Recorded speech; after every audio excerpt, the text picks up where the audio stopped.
I don't remember what I was saying, but We're talking about culture, and I was saying people control culture. Pretty people control culture. You said LeBron James isn't pretty. Oh yeah.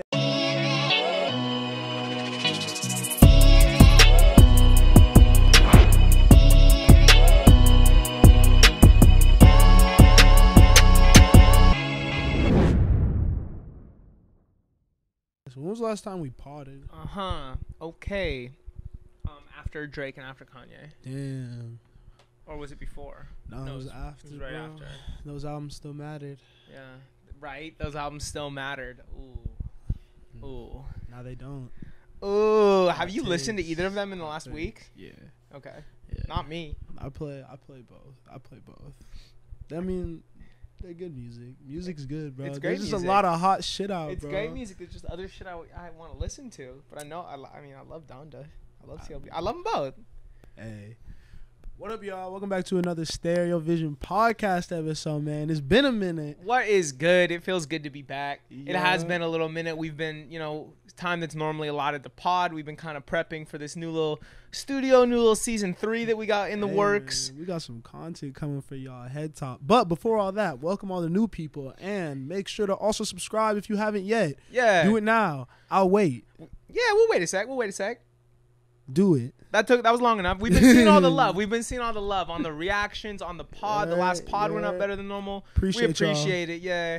Just keep tapping in. We got a lot that we want to do for y'all. We got a lot of exciting ideas. Yeah, shit's heating up, man. And also, before we get into it, I want to say, right before we started filming, we seen an Instagram post from Young Thug, and basically it said, "LA, pull up. We know that Punk is dropping on Thursday." There was no info. It just said 10 p.m. and an email address. So we both sent the email. So mid-episode, we might get emails with some addies. We might have to up and go. Man. Yeah, Hopefully, we might have to go cover some live content for y'all and cut this episode short.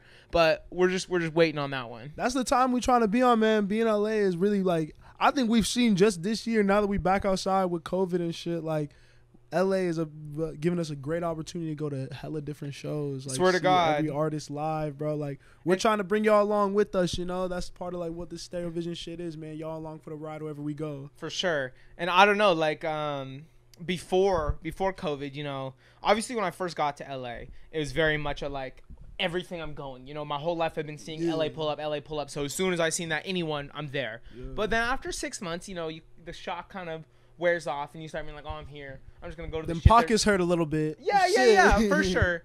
But I don't know. There's like that renewed, just got to LA feeling now that COVID's over. I don't know. Mm-hmm. I'm not trying to miss any opportunities. I was fiending live music the whole time we were stuck inside. So like, I don't know. It's what I love to spend money on. Let me just say that. Next up, Day in Vegas, man. Day in Vegas That's soon. November 12th through the 14th, man. That's within the month now, isn't it? Yeah. Fuck, bro. Who you most excited to see? Oh my God, most excited to see it. Day in Vegas. Kendrick. I've never seen Kendrick before. He's my favorite artist of all time. And it's just he's gonna do his old shit. He said Section 80 to Damn. There's no pressure of new music. We know like that's gonna be unreal. That's the safe answer though. So I'll give you one more, and I'll say Roddy Ricch. Okay. Because I've never seen Roddy live, and no, I'm lying. I've seen Roddy two and a half years ago, but I feel like he's leveled up as a performer since then. We've seen all the clips of him playing the keys at his shows. Everyone loves Roddy, so it's gonna be electric. Roddy's gonna be dumb, bro. Roddy's gonna be dumb. I feel like I haven't seen Roddy outside in a minute either. Like, I feel like he's gonna bring good energy, and just the way he's been talking, bro. He's like not dropping the album till there's no skips. It's a no skip policy. We're like, yeah, take your time, Roddy. Take your time. Hey, take note, man. I think. Who are you most excited to see? All right, so I'm very, very excited to see Travis Scott because, like you've been saying with your guys, you've never seen him before. I've never seen Travis Scott before. I haven't either. If I could go back in time and see any concert in life, I think it might be a rodeo concert. So yeah, I want to see that. Or Madlib and Freddie Gibbs. Oh, both God. of them too, because I think Madlib's bringing out everybody. I forget how many people are gonna be there, bro. I forget how stacked the lineup is. Bro, we're getting a Griselda set. That's insane. Like what is the Griselda set even gonna sound like? I mean, probably every West Side Gun, Conway, Benny show, but like, what do we do to deserve it? Oh shit! Out here on the West Coast, all right. I'm very excited, bro. Oh shit, that's gonna be a fucking movie.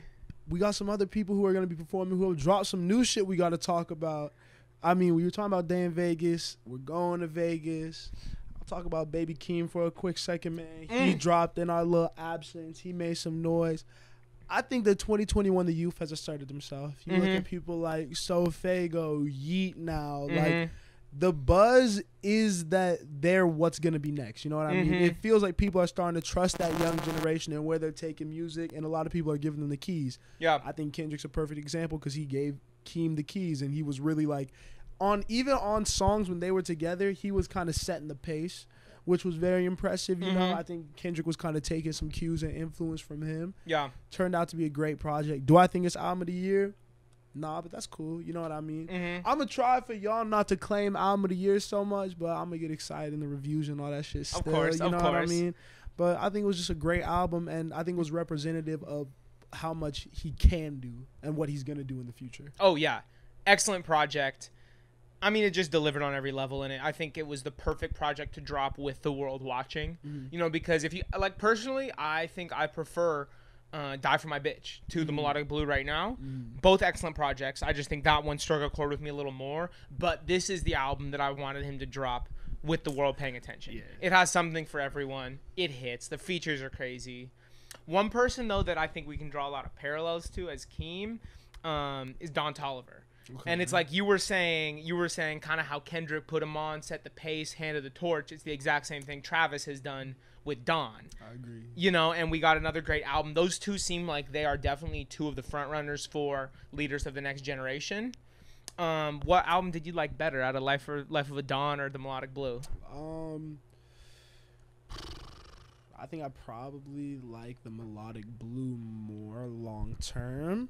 But right now, less than a week after release, I like them about the same. Yeah, the Don shit just dropped. That's kind of unfair because I'm listening to that daily. You know, but I think that what Keem was able to do and what I think was undeniable to everyone when they heard it was, this is what we mean when we say we want experimentation. Because, like I said, I knew this wasn't my favorite or best album of the year, but I applauded it the whole way because he tried. It was 110% effort, not in question, you know what I mean? And when the experimentation works, that's why it's going to be so high up on my end of the year list, I think. You know what I mean? So, like, I think he tiptoed that line and, like, it worked out for him. And I think Don just did what he does to a great extent. I just got, like, 8 more great Don Toliver songs I'm going to listen to in rotation when I want to hear him. Yeah, he didn't really do anything new.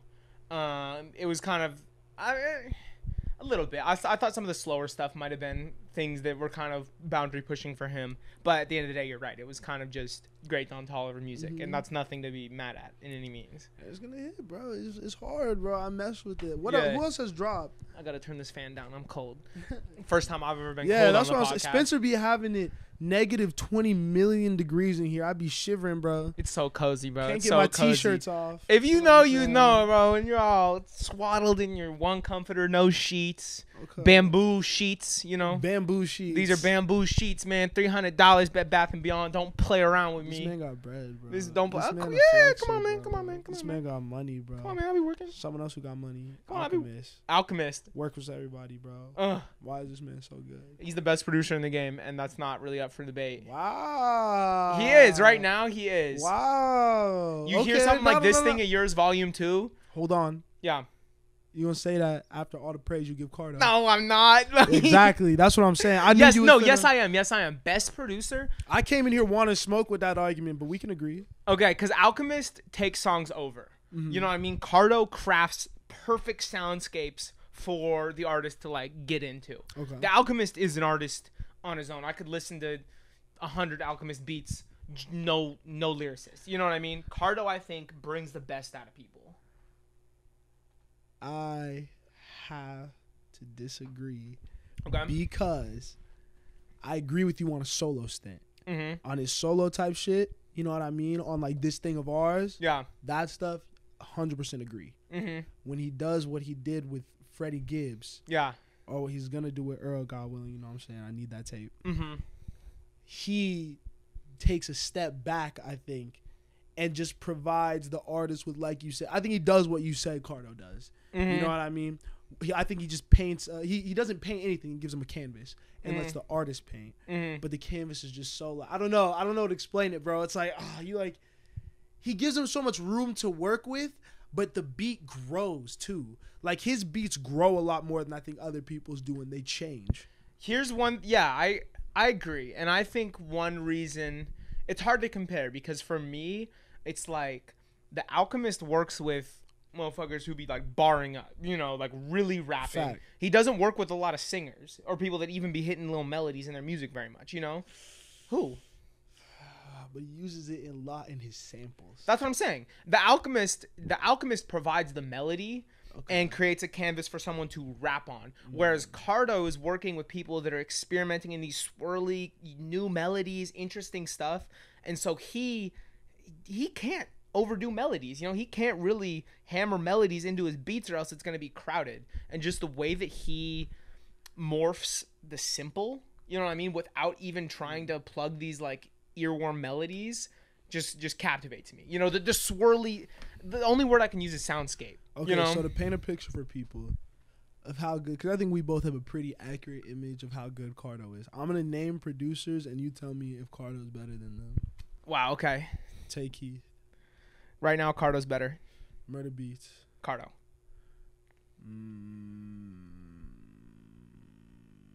Southside. I love Southside. Right now, not all time.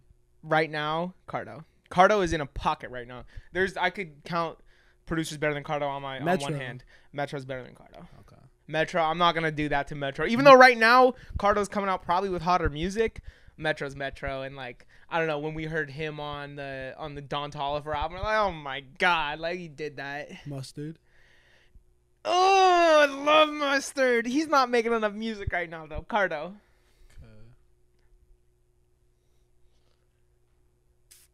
Who else is like really major right now? Who am I missing? Who's like a major person? Someone major making beats. Who am I hearing on everything? You hit. Who's Baby's guy? Well, we missed Wheezy. Wheezy, yeah. Wheezy Cardo. I think that's a very good one. That's a very close matchup. Cardo. Wheezy might be making better music, but Wheezy works with the YSL camp is unfair. Damn. You know what I'm saying? Damn. I don't know. Well, I don't know. I don't want to. That one's close. Wheezy Cardo's very Cardo's tough. very close. But that should paint a picture of how good this man is, bro. Like, he's elite. And I don't think I know me personally, I wasn't paying attention until Larry last year. Mm-hmm. Was that last year that they dropped? Yeah, Cruise USA. Yeah, the first one. Yeah.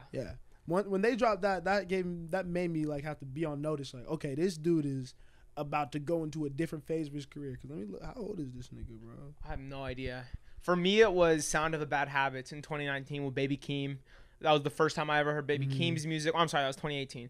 First time I ever heard Baby Keem's music. First time I ever heard Cardo. The way that they meshed, insane. How old is he?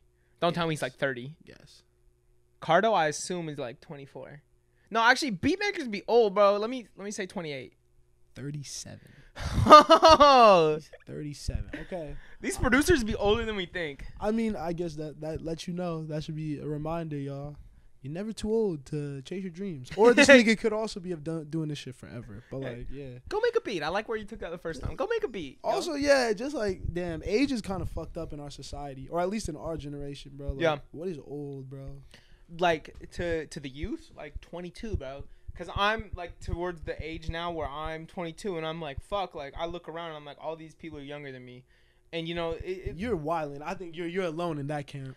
You feel old? Yeah. Just because, I don't know, you see all the people that are really, like, wow, you know, like, kids are, like, 18. 40 finna hit you like a brick. Oh, I know. 40, you finna hit you like, nigga, bro, you gonna be old, bro. It's shit. I'm never gonna get old. Shut up. But as soon as I lose, like, my ability to, like, go up the stairs in 3 seconds, I'm jumping off the roof. Shut up. I'm not getting old, bro. I'm Shut not getting old. Embrace getting old, bro. That's the best shit, bro. You get more wisdom, bro. I already got all the wisdom, bro. This nigga wildin', bro. You gonna see a 50-year-old. I'm gonna be on my, like, Rick Rubin type. You're gonna love being old. Oh, my God, bro. What? Because then I'm gonna be able to say things and niggas ain't gonna be able to tell me shit, bro. Yeah. Like, they're just gonna have to listen, bro. I can't wait to just, like, be an old head and just, like, talk to niggas, bro, and just be like, listen to this, bro. This is game right here. Listen to this. This is game right here that you've heard 50 different times. But for me, it's gonna hit different. Because it's not gonna be game at all. Bro. It's gonna be some bullshit. If I get called OG once, bro, I'm calling everybody Young Blood, bro. Young Blood. Everybody, bro. Everybody. Oh yeah, no, I'll get old. I'm capping. I'll get old for the one time, just so people. For the can do one shit for time. me. Come on. I will hope. All right, so speaking of old ass niggas, bro, why did Lil Wayne drop an album with Rich the Kid? I don't know, and I didn't like it. I mean, like, cause my thing is, how you not gonna know what TDE is? Yeah. Or all this other stuff. First of all, let me preface this by I think Wayne is the greatest rapper of all time, so I can say all this. You know? Whatever. He said, "Don't come for me." How you finna fucking not know anything about rap or anybody? Yeah. And then work with Rich the Kid randomly on a I mean, whole album. Give this nigga an entire album when there's so many people who've come out and said, bro, like, Bo, you just said it. That's exactly how he's gonna do it. How is he gonna make a whole album with Rich the Kid by not knowing anything about rap and being very tone deaf to the genre? I guess, yeah, but is he tone deaf? Because that's a thing. That's the step I didn't want to take. Mm-hmm.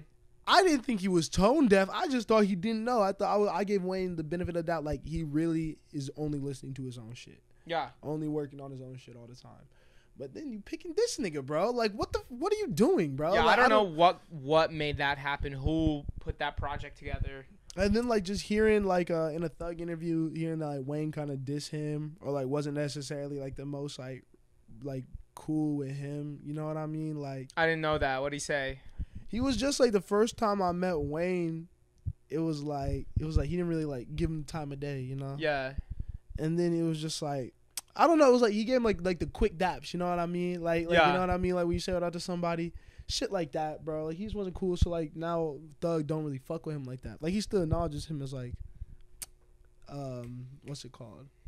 Someone who, like, gave him the sauce, like, you know? influenced him, like, influence, yes. Yeah. But, like, he don't really, like, fuck with him like that as a person. Yeah, because there's no Wayne Thug music, is there? Mm-mm. I can't think of anything. Mm-mm. There should Thug's be got shit with Birdman. He doesn't have shit with Wayne. Like, why Thug? Why fucking Wayne? Just work with somebody that's, like, credible for a project. I would love to see a Wayne collab project with someone either his age, like, of his era, or of his, like, status. Yeah. Or a young bull that's really tough, bro. Yeah, not Rich the Kid. Not Wayne someone Baby? that was here for 2 years and fell off. You Wayne know? Baby would be stupid. Lil It'd be Baby. crazy. It'd be crazy. Bro, It'd be crazy. shit, give me Wayne Da Baby over fucking Rich the Kid. Actually, don't For give me sure. Wayne Da. The single was pretty good. I'd listen to Wayne the Baby before Rich the Kid. Okay. That just reminded me of something. I was going to start talking about Young Thug, but I want to ask your opinion on something else. Mm-hmm. Did you watch the Chappelle special? Yeah. What'd you think? I mean, I'm not gonna get canceled for that. Yeah? I mean, cause it's like, bro, what did you say? What am I supposed to say about that, bro? It was funny. I don't know, man. Okay, let's shrink the microscope. You heard what he said about the baby. Yeah. What'd you think about that? I mean, that's valid, bro. But, like, we knew this. Yeah. That's what I'm saying. Like, that's not what I'm saying. That's not what I'm saying at all. It's like, you can never win in this conversation because nobody's perfect. Mm-hmm. So if you have to talk about it. I think stuff like this has to happen. I'll definitely say that. I think that Chappelle has to exist. Chappelle has to talk about it, and the conversation after has to happen. Mm-hmm. It's how we go about the conversation that makes me feel so apprehensive talking right now. Mm-hmm. You know what I'm saying? Because it's not okay to be wrong in this world, and people would rather be right and ignorant, you know what I mean, to themselves. Yeah. Like, feel like their point is, like, they feel right in their own head, than be told they're wrong, admit it, and then be educated. Mm-hmm. From both sides. Correct. Yeah. You know what I mean? Yeah. So for me, I didn't. So the one thing that I didn't like about it was the fact that a lot of people didn't know that the baby killed someone. I saw a lot of people come out and been like, "Oh, Chappelle's snitching right now." Like, people didn't know that, and that is valid. Like, I don't know if he should have necessarily on that stage that was gonna get so much attention brought that to light. Did but you the not know that? No, I knew that. Yeah, but a lot of yeah. other people didn't know that. I feel. But the argument itself is good. I will say. And I'll say it's what I've been saying, I feel like for a while, is that Chappelle basically what that said to me was that the lines are blurred. There is not a line that you do this and nobody's allowed to listen to your music. You know, it's like, let's keep things in perspective and realize that people do things wrong, and cancel culture is bad. Like, you shouldn't just instantly, as soon as this one thing that crosses the line, you cancel. And things like killing someone, you're straight, you know? You want to know what it was, though? What? Someone said this was like the person who says, I'm not racist, I have a black friend, but for the LGBTQ plus community. What was? The special. Oh, okay. How so? They said that was kind of the angle he was taking. Like, yes, I'm going to make fun of these people, make jokes about these people, still be inconsiderate in a way. Because this man said, I'm transphobic, like, outwardly. Yeah, yeah. In the special. And then, like, he would be like, but I still love these people, and I have had these interactions with these people, and I've, like, know these people in this community. And you know that's what I mean? Yeah, that's not okay. But the argument itself doesn't imply that. You know, the argument itself just implies, why is this make it so nobody can listen to this music and he can't perform at festivals, but you can go kill a bunch of people and you know what I mean? Like, the lines are blurred. Like, but what made it different is also, how did he end it? I'm done. Oh, I fell asleep. Oh, I didn't see the very ending. What did he do? It ended by him saying, I'm done making jokes about you guys. I'm not going to do it anymore. So if you spend a whole special saying that I'm not going to do this anymore, you still just did it. Yeah. You know? Yeah. And then you're going to end by saying, well, I'm not going to do it anymore. Mm-hmm. I love Dave Chappelle. He's my favorite comedian of all time. But like we said with our favorite rappers, when people make mistakes or do things, you call them out. Dave Chappelle has a very, very good track record. Mm. I think Dave Chappelle has beaten every case of this in his career. Mm-hmm. And I think this is the first time where maybe he wasn't a perfect genius. Mm-hmm. I really liked the special. I laughed at it. But Dave Chappelle, just because we consider him the GOAT, doesn't always have to be right. Mm-hmm. So he can misstep and be insensitive. Just because you're a comedian and we give you such a long leash doesn't mean there aren't situations where you take it a little too far. And I think in this case, this may be that. But I'm also not the person that can really say that, I guess. So then this kind of brings up the topic of what is like the most influential thing in our culture right now. Mm-hmm. Whether it's like movies, television shows, that form of media, music, which is obviously, I think that's the most influential thing for us probably. Or like, what are the like things we say? We're talking about sports. Sports, yeah. Watching the Dodgers game right now. They're up 4-1. Go Dodgers. Can't see them go down. Already lost the White Sox and the Mariners. Sorry, that was an aside. Hey, baseball. If y'all could go to a baseball game and stay awake, that's crazy. That's crazy. You just don't get it. We don't need to talk about this on the pod. We don't need to talk about it. Baseball is very much a sport. Stop. Baseball is the sport where it's you watch it if you play. You know what I mean? Like, I played it. Obviously not well enough or long enough. You don't get it if you can't watch it. Because there's 1,000 things to watch. You know what I'm saying? It's like we don't got to get into it. Let's talk about culture. I know I'm not winning this one. Everyone hates baseball. Comment down below a baseball emoji. Bro, thanks. I guess fucking for me, as a music listener, I think that when like this Drake Kanye stuff happened, I saw a lot of people talking about it. I saw for the weekend everybody made the little posts with the Drake captions or whatever when he dropped. But I think music is very short in our culture in terms of influence, like in our society, because of the type of music we're making. Mm-hmm. And the goals of it. Like, I think people are starting to make more short-term music. Mm-hmm. You know what I mean? More microwave music, more repeatable music, just like TikTok songs, that type of thing. So I think music is very influential in our culture, but I think it's more, we're shifting in the short-term direction. It's influential for a weekend. It's a moment. Music is a moment. It's not as long-term. I agree, but I also don't know if that's that much of a shift. Like, I think back, and I don't know if people would have been talking about a new album for 3 months. You run out of things to say at some point. Michael Jackson ran the world. Okay, but Michael Jackson ran the world, not necessarily albums. You know what I'm saying? Like, I think that's what I was going to say. I'm going to give you the cop-out answer to what controls culture, and it's not any form of media. It's people. You know what I'm saying? It's the characters that inhabit each of these different medias. Music, sports, movies. People care about people. You know what I'm saying? Regardless of what they do, when there's someone as interesting as Drake, as interesting as Kanye, as interesting as anyone in any other medium, you know what I'm saying? People are going to pay attention, and what they do inside their medium and outside of their medium is what's going to control culture and be talked about. But then you could look at who's the most influential person in the world, and then that'll tell you a lot about what's the most influential industry. But I mean, you can't just look at that, because I think that's very subjective. Like, who do you think is the most influential person? I think Drake's up there. I think it's Elon Musk. And nobody was gonna say, "Oh, science drives culture," so or entertainment. Who's the most important force in entertainment, though? But is Drake more influential than LeBron James? No. Is he more influential than Tom Brady? Yeah. Is he more influential than Messi? No. I can't speak on that. No, he's not. I've never been influenced by Messi once in my life. Just world scale. Yeah, Messi's yeah. The guy. Yeah. Ronaldo's the guy, isn't he? Doesn't Ronaldo have the most Instagram followers?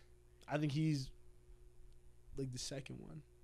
Man, Messi? Yeah, bro. I think Messi's I thought Messi was like the one. Messi's goaty, but I gotta see who has the most Instagram followers. And then so I would my answer to what controls culture the most would probably be sports. Yeah. I think that sports is yeah, because even this you see what brought this up and what made me think of this Squid Game. Yeah. And just seeing all the stuff going on with that, how everyone's obsessed with that. I remember when Among Us was a trend. Ooh, the real answer, what controls culture, is social media. And yes, because what's on social media, the people control. I stand by that. It doesn't matter what you do. It's interesting people, and as much as I hate to say it, it's pretty people that control culture. You know what I'm saying? LeBron James is not pretty. Oh shit, my computer's about to die. I don't remember what I was saying, but we're talking about culture, and I was saying people control culture. Pretty people control culture. You said LeBron James isn't pretty. Oh yeah, pretty people obviously are very influential, and I think people are the drivers of whatever is the most controlling force. But people are the thing behind everything, right? But I'm just trying to think what industry, whenever they put something out, really makes people, just gets people talking, Yeah. Because I feel there's always Twitter. Twitter's a big thing for me, in thinking what's happening socially, at least in our age demographic, right? Yeah. When it seems every week there's a new show. I'm gonna say TV. Yeah, I'm gonna go ahead and say TV because it's something that everyone can enjoy. Whereas sports, I know half the people just aren't gonna rock with it. You know what I mean? Yeah. The same reaction that you have to me watching this baseball game right now would be a lot of people to any sport. And it's just not for them. They don't care. It's probably TV, bro. Yeah. Because that is I don't know. First of all, everyone get on Spencer's head. We're in the community. We're making Spencer finish TV shows, movies, all of that. I finished movies, bro. I have commitment problems. TV shows are hard. I started Squid Game. Snowfall. Oh, it's so good. Bro. My coworker was on Snowfall. He's an extra, and he's on Snowfall. Get them SAG checks, SAG whatever, Screen Actors Guild. Yeah, something. I don't know. You got to meet him, bro. Breland. Shout out Breland if you're watching this shit, bro. Hey, shout out Snowfall, bro. Shout out Snowfall, yeah. Shoot. That shit fire, That shit's fire, bro. TV shows are just hard because I don't know. I don't know when I watch TV shows. Because, I work until I'm about to fucking pass out, and then I lay in bed, listen to music, and sleep. You know what I mean? There's and I can't really watch TV shows while I work because I'm someone that, I don't know, I'll miss something and I'll rewind it. I got to be fully invested. That's why I just watch movies. I feel that would lend you to being a better TV person, though, because you won't binge a show all in 2 days and then feel empty without it, you'll be able to watch a couple episodes a week in pockets, and then feel it's a longer thing. Yeah. You know, like, so like it's like, cause like I feel like if you watch a TV show too, like there's so many aspects. Like even like obviously like we'll keep it like we're talking about music, bro. Like the music in TV shows, it gets you lit, bro. Like if y'all know, like Invincible is a big show on Amazon Prime right now. In those fight scenes, when Run the Jewels comes on, I'm like, oh, they got Run the Jewels. Oh my god, this hits, bro. Yeah, this is ridiculous. And then there's moments like that, like eventually, like you can get the tone of a show. Fucking Insecure with Issa Rae. Smino be all over that shit. Like cool. Ari Lennox, bro. Like, and it just like it helps create the vibe of the show a lot. You know, show that does that out of all the shows I've seen, the best that ever, Atlanta. Yeah.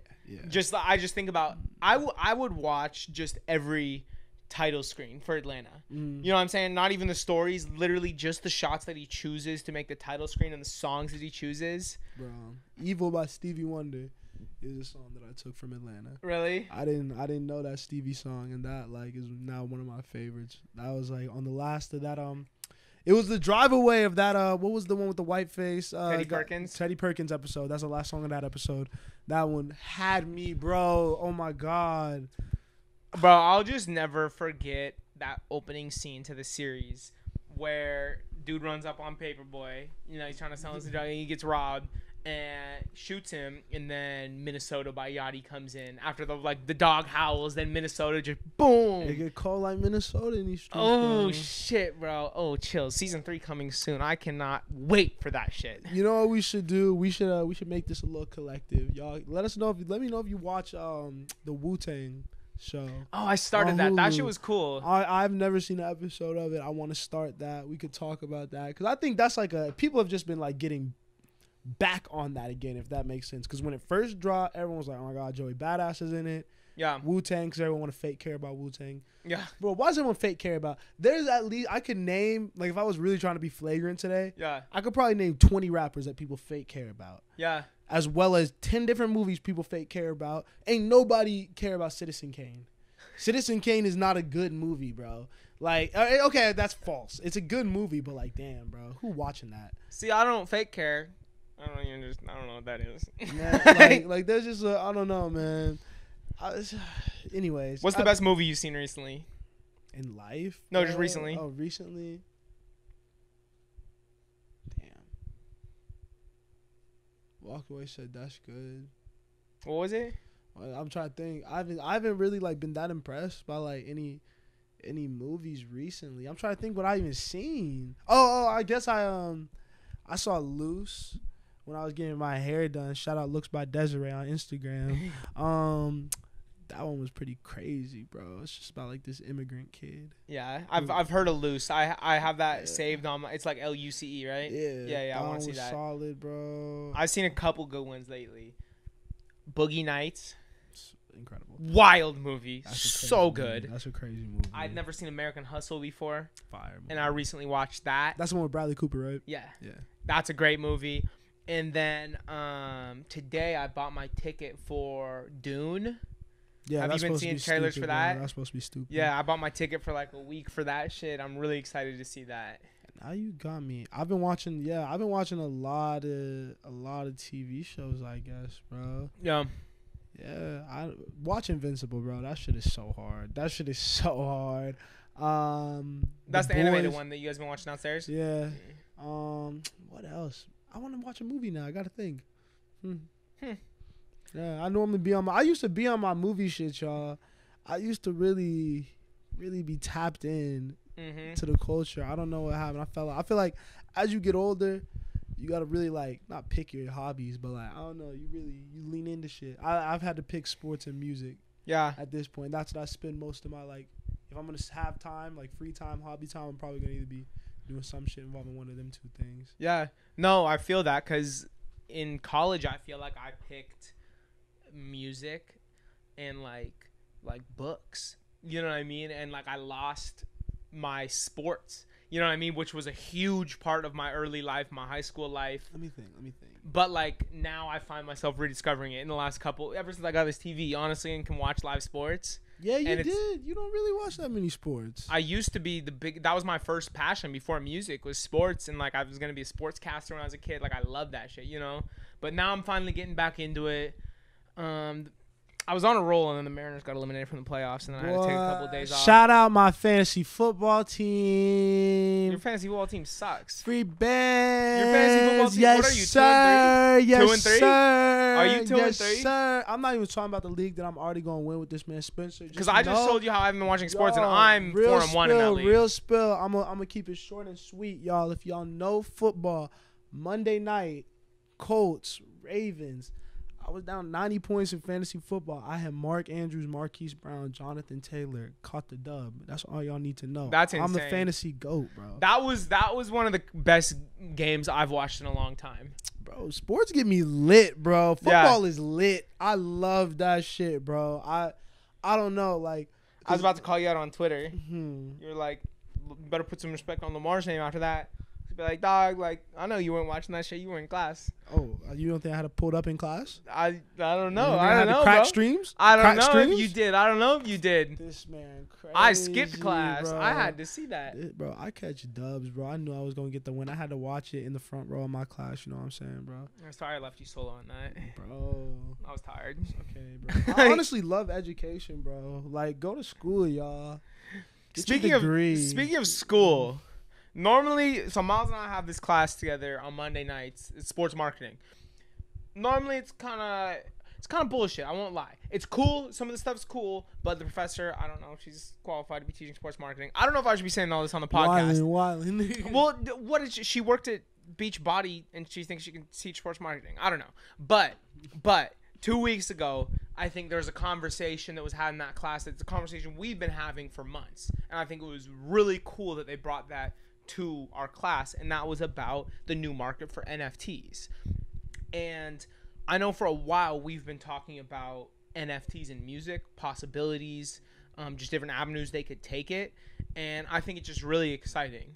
And so I kind of wanted to talk about that a little bit. I mean, it's something that I don't understand all the way, you know what I mean? Just because I feel like all this crypto stuff is happening so fast and just in front of us, we're really like looking at like what could be the future. Yeah. Like I think it could be something that I think like if we could understand crypto and our generation could figure that out, it might really like push things forward and change the course of a lot of shit. But in terms of the music scene, I just think that obviously we seen Tory Lanez started it. It's really big in EDM or whatever. And now the art scene is like just exploding. I think people are really starting to get tapped into just how cool and it's really customizable. Yeah, I think that's the thing that people like a lot. It's really expressive and stuff like that. Before we get into it, let's break it down. If you don't know what NFTs are or how NFTs work in music, it stands for non-fungible tokens. And basically, they're these pieces of digital assets. It could be a photo, a video, an audio file, anything like that. And it's stored on a blockchain, which makes the file's properties unique. And these sell. And it's basically just the unique name, that stamp, that makes it what it is, and just like a cover photo or whatever that is unique. Because obviously digital art, you screenshot it, send it to someone, that's not rare, But basically, the best way I've heard it described is as online bragging rights. I own this. Even though I can't profit off of it, use it for creative purposes and make a profit, I own this. And so I think a good way of understanding it in the terms of music is one of the first people that was doing it successfully on a large scale was Soulja Boy. Young Draco, who we started everything, obviously. Started everything. No, but he be tweeting flagrant shit all the time. We know about his tweets. And so he reached out a couple months ago, or probably like 6 months ago. He tweeted out, he's like, how do I sell this? How do I sell my tweets? How are these NFTs? And then he started doing it. And he sold that tweet that said, how do I sell my tweets for like $500,000, and now he's moving all of his tweets as NFTs. People like Lil Yachty got on board, and he has a coin similar to Dogecoin, but it's like the Yachty token, and it's just this really cool digital art of Yachty on this coin that sells for a ton of money. Basically, it's just these rare, unique digital assets that artists are using to leverage, and I think the most exciting kind of thing that could come from it is giving power back to the artist and kind of returning to a point where artists set the price of their music and they can at this point I think that it's really tied to, so how you buy it is with like Ethereum.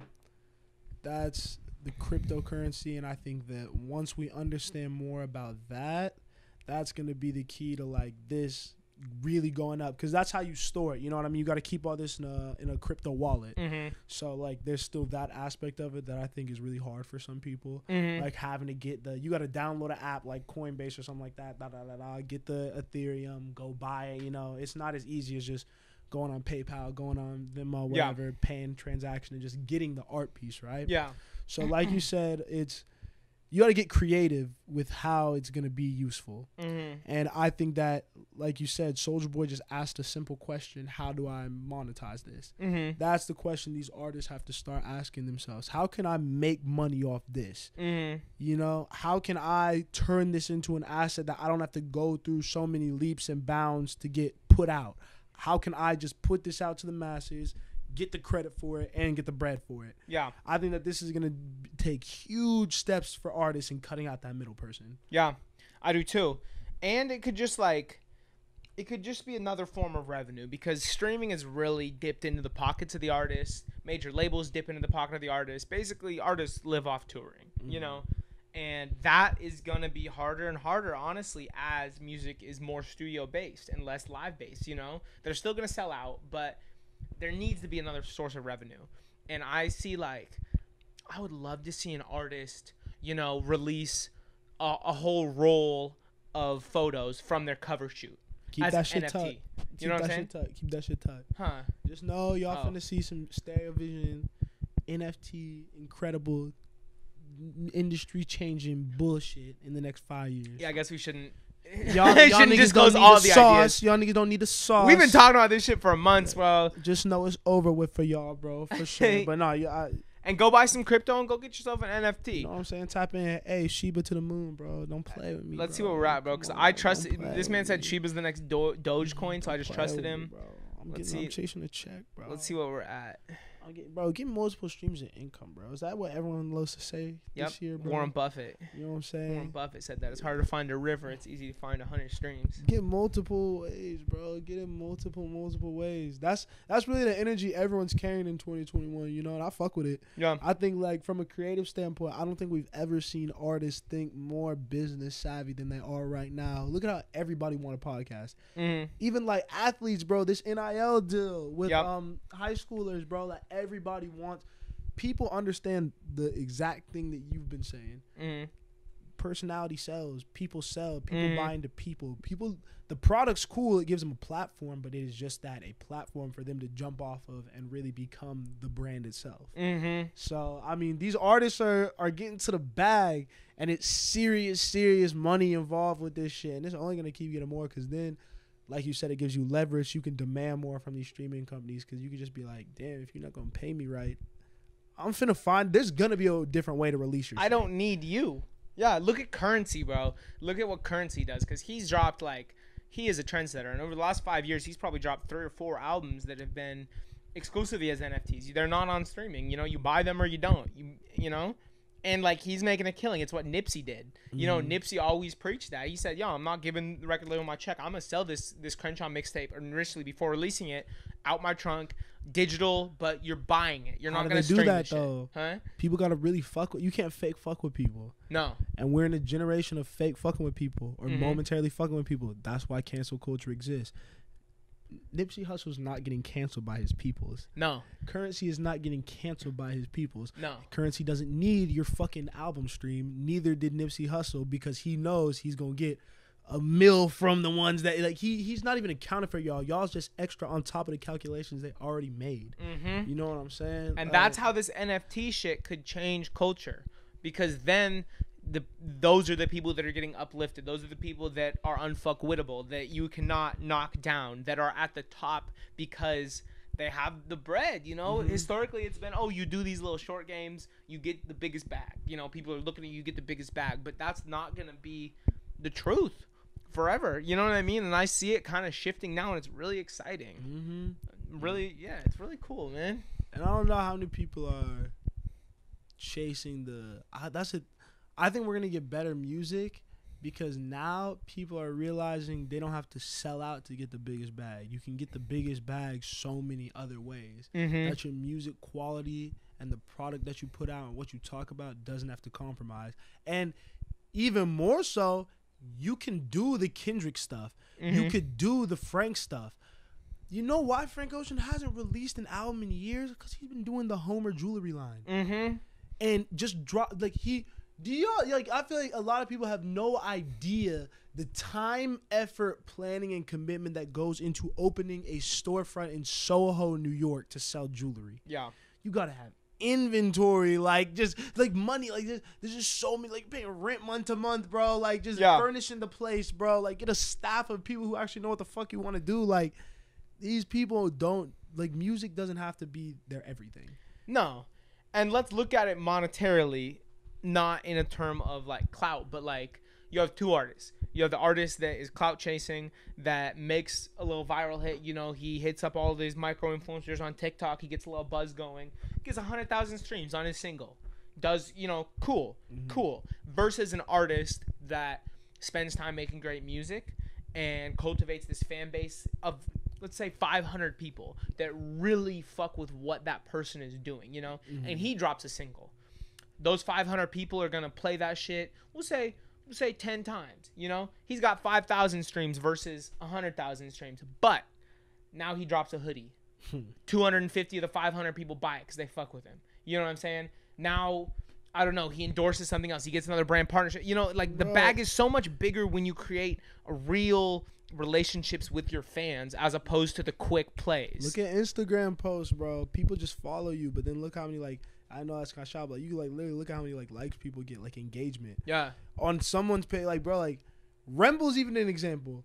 Like, people, when Remble posts, when Remble does anything, everybody engages with it because it's genuine support. Yeah. You know what I mean? Like, he's, like, had people come up with him, I feel like. Yeah. But if you're someone, I don't know as an example of someone who just popped up out of nowhere. Damn, okay, this is going to be kind of controversial, but I'm going to use this example because I think this person's really, really talented. Okay. I think a lot of people followed Tizo Touchdown because he was a trend. Yeah.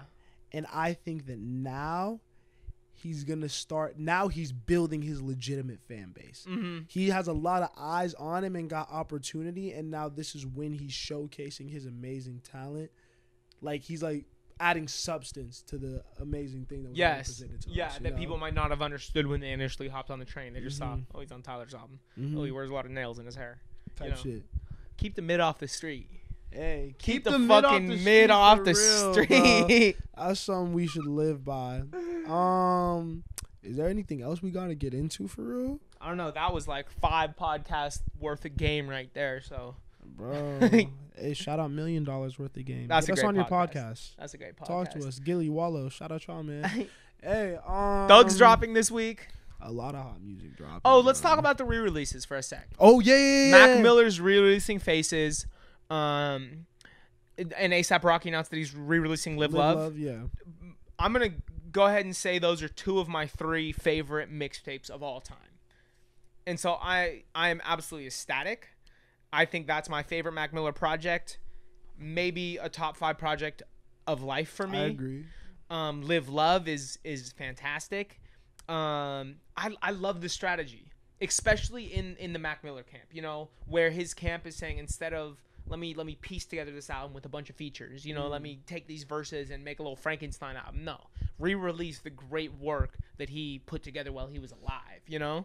I feel like it's just been a nightmare. What? I think this type of stuff we're going to see more of this. I think when Chance did it with acid rap, that was a really big thing. I think Chance has done a lot. Are you going to give Chance flowers right now? Bro, yeah, he deserves it. That's rare. A lot of, because I'm going to say acid rap is the 3rd one that I didn't mention in that top 3. Because I think that a lot of things we see in music today, we wouldn't see without Chance the Rapper. Chance the Rapper, like, did a lot for independent artists. Like, he the music's trash right now. Ain't gonna lie, but he deserves his flowers always. But acid rap's classic. It's hard to get these albums. They use some samples, man, and shit. You know what I mean? It's just tough. I think it's probably just really, really difficult to get this shit done fast, like, to us. Yeah. Because I don't think we know all that goes into it and all the negotiation, all the people you got to talk to, probably got to jump through a bunch of hoops. So I think in the next couple of years, we're just going to see, like, a huge uptick in shit. Cushion OJ will be on streaming services. I think it did get released. I'm pretty sure they released that last year with. Did they not? Yeah, I don't think so. If it did, I gotta listen to it. Yeah, it's on Spotify. Beautiful. Yeah, it's on Spotify. That shit's so good. Or like Beast Mode 2. Or Beast Mode, just the original one. Yep. That just came on there, bro. Yep. Like, so I love it. Future did that a lot too first. You know, he just at the same kind of time. Because I remember 2 years ago was when Honest finally came to streaming. Was that? Oh, yeah. Yeah. Honest, and there was 2 because that's when I was at Rain. Epic. That's when I was at Epic, and that was a big project. Yeah. Purple Rain came in, and that was. I love it. I love re-releasing a mixtapes because oftentimes that's the best work. That's our favorite work from an artist is that first time we heard them, that raw shit that we had to go find and search for. And I want that to be in the public. Yeah. I think a lot of kids who love Mac Miller. Because I think you can love an artist even if you don't. You can love Mac Miller without knowing faces. I think a lot of people who love Mac Miller for real might find their favorite Mac Miller song. I agree. And that's great to always happen. You know, like we're going to do like a live, like not live listening event, but like we're going to listen through it. You know what I mean? Again, with y'all type shit. Bro, you said that better than I did because I was selfish. My first thought was, like that's how I test motherfuckers. When they say Mac Miller's my favorite artist, I say, what's your favorite song on Faces? They say Faces? I'm like, oh yeah. No, but you're right. You're right. You can't fault someone for that. We live in a streaming era. Because we're not better than anyone. Or like I don't even know if I'm even in the point where I don't think I guess we do like music more than other people. Just because we care about it more. So like that's why we do stuff like that. I know we do, bro. I'll get in the car with people and they don't even put music on when they drive somewhere. I'm I could never, bro. I could never. Some people, this little community we got here, a bunch of other people, man. A lot of people really like music, bro. That's why you listen to us talk for this long ass time about this shit, bro. Okay, then let me ask you before you go, what's your favorite song on Faces? Happy Birthday.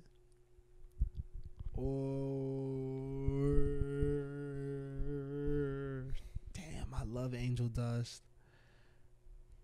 Probably Happy Birthday. Oh my God, what else is on there, bro? I can't even look right now. I am gonna go with Ave Maria or Therapy. Polo Jeans is close. Oh, Rain. Oh my God. San Francisco is so peculiar, and I love Polo the fuck out of that. With Earl. B2, baby.